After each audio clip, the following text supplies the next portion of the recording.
What? And deprive the galaxy of my singular leadership? You should really rethink this.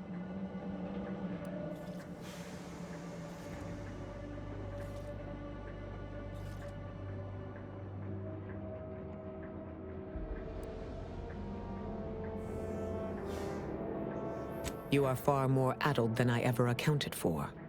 How unfortunate.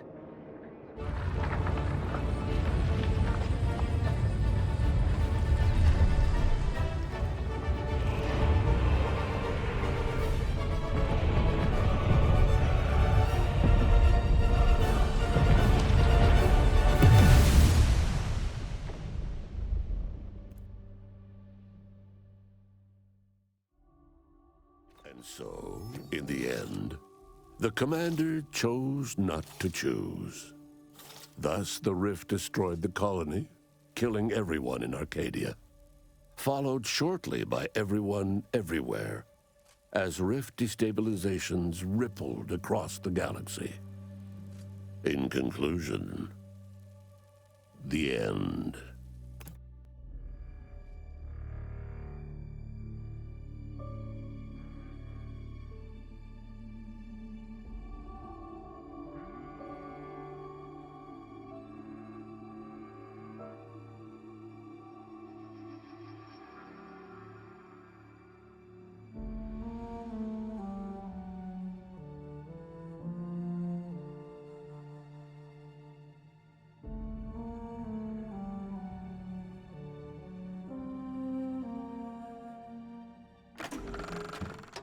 Ah, you're back!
That slaying the consul had rectified. Though it may be troubling to you, this conclusion holds no uncertainty.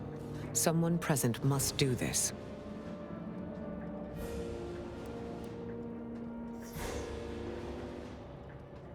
Well observed. My importance to Arcadia obviously exceeds that of those present. The Order and I will use the schematics and the processed rift data to mass-produce modulators that are usable at a distance. These pesky rifts will soon no longer plague the colonies. The Earth Directorate is here to help. I don't see why it has to be you, dear. I mean, I would, but I've spent much too much on prolonging my existence to cash out now. I will work with Auntie personally to protect the Rift technology and ensure your It appears the pilot must be chosen from among those currently present, Commander. This unit is happy to enlist a volunteer by force. No need to belabor this. I will fly the ship. Back on Greater Tranquility, you wish to give me a chance to atone for my mistakes. I'd say that opportunity has come. If this is not some jest, then I misjudged you, DeVries. Being willing to make up for past misdeeds takes true iron.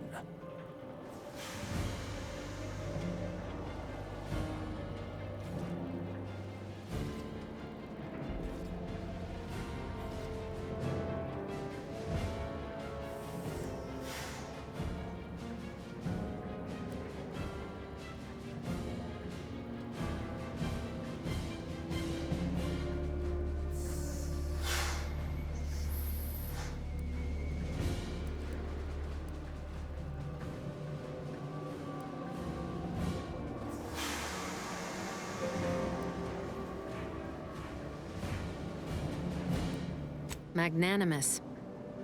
But it's not for my legacy that I'm doing this. Now go.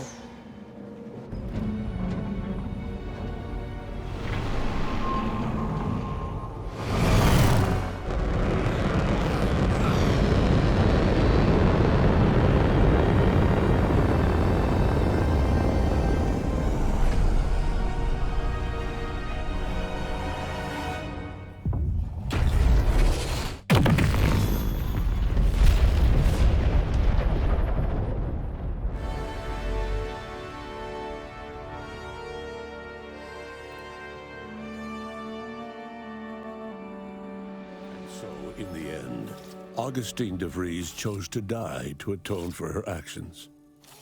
And yet, even that hope faded in her final moments, as she realized nothing would make up for what she had done. But at least she'd not have to live with her guilt any longer. Thanks to the Commander's quick thinking in sparing it from the Vox Station's fiery crash, Paradise Island's Fairfield remained a profitable company town for Auntie's Choice. For his outside-the-box thinking and innovative propaganda techniques, D.B. Milverstreet was promoted, while rival Officer Carr seethed at her lack of upward mobility, or even bronze-tier executive benefits. Vigilant Hogarth, now acclimated to Fairfield, leaned on the Protectorate ideals of neighborliness, while overlooking all the authoritarian tactics, so he might help the Order to succeed with the equation. Auntie's Choice assumed control over the day-to-day workings of Matriarch's Mercy, the better to monitor their new colleagues in the Order.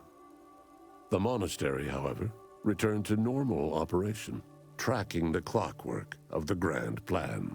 The monastery's abbot became a scapegoat for recent tragic events, having not detected Wiley's dastardly schemes. His superiors demoted him, mainly to show their corporatist allies that academics could keep their people in line too. Seer Wiley fled the Order and sought refuge in a backwater Arcadian town to contemplate his failings. As word of the ex-seer's arrival spread, people lined up for predictions. Forsaking the math that failed him, he offered obvious yet effective advice instead. Val continued to serve the commander of the Incognito faithfully, for many more years than should be possible, giving automechs like her everywhere a reputation as stable and reliable. As a result, more Valkyrie units were put into service, while fewer human agents were deployed into the field.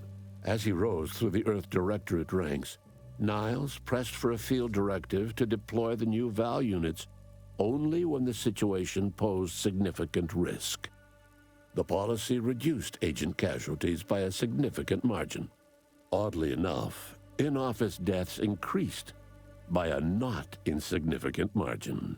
Agent Niles Ibarra achieved the rank of commander, earning renown as a formidable agent, unafraid to challenge the status quo within the Earth Directorate. He recruited his friend Zebulon Tran to the Earth Directorate, a gesture of gratitude for not airing the Directorate's dirty laundry. Together, they vowed to reform the agency from within, so it might never again bargain with authoritarian governments. Ultimately, Niles rose to the position of Secretary General.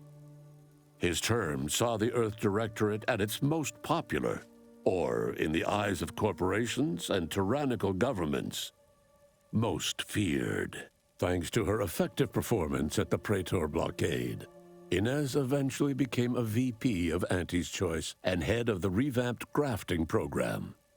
Through her egalitarian management style, grafting evolved into the corporation's first health benefit, available to all employees who wanted it. Utilizing what he learned alongside the commander, Tristan attempted to reform Protectorate society from within.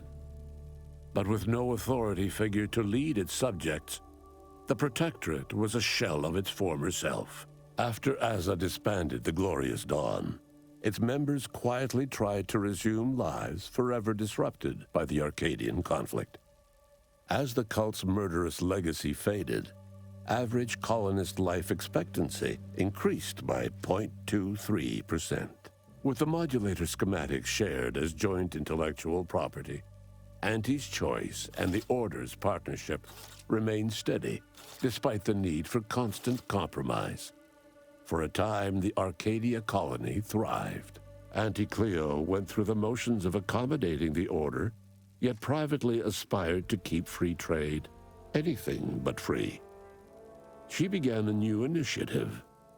Any corporation or government that refused her trade conditions was promptly dealt with, either via takeover or strategic use of rifts. Auntie made her first public appearance in years, inspiring a fashion trend in bubble helmets. In no time at all, she won more public support than Ruth, which she sought to use as leverage when the time was right.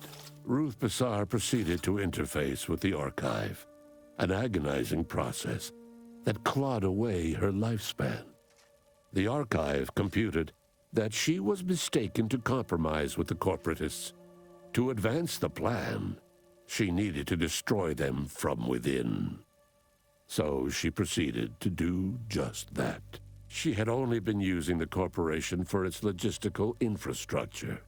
Auntie herself and at least some of her top executives needed to cease existing in Arcadia, either via assassination or skip-drive-assisted exile. Bassar stripped the power from the corporatists in subtle ways, until it was too late for them to stop her. Yet it remained unclear how long the Order could sustain its dominance once Ruth Bassar passed on to become one with the equation. Adrift without firm leadership, Protectorate subjects struggled with post-war life. A small band of hardliners collaborated to preserve their society in the face of Arcadia's new leadership. Despite the recent tumultuous events in Arcadia, it was business as usual for Free Market Station. Sub Rosa continued to supply the colony in the wake of the commander's actions. The dangerous experimental research of Marisol's contact from Point Obviation lived on, with a Seer predicted 11.9% probability of yielding a universe-ending catastrophe. Meanwhile, an entrepreneurial work group of chemistricians unveiled a new flavor of Purple Berry Crunch. The rifts across Arcadia and beyond were soon closed. Trade quickly resumed, with Auntie's Choice handling logistics. Yet, more than just goods and resources traveled the re-established trade routes. The Order's version of scientism spread as well. The dangerous experimental research of Marisol's contact from Point Obviation lived on, with a Seer predicted 11.9% probability of yielding a universe-ending catastrophe. Meanwhile, an entrepreneurial work group of chemistricians unveiled a new flavor of Purple Berry Crunch. All of these events turned on the decisive actions of the Earth Directorate agent and their unique way of navigating Arcadia, its disparate factions, social complexities, ubiquitous product placement, and arsenal of absurdly satisfying weaponry. But through it all, and to this day, Earth has remained inexplicably dark.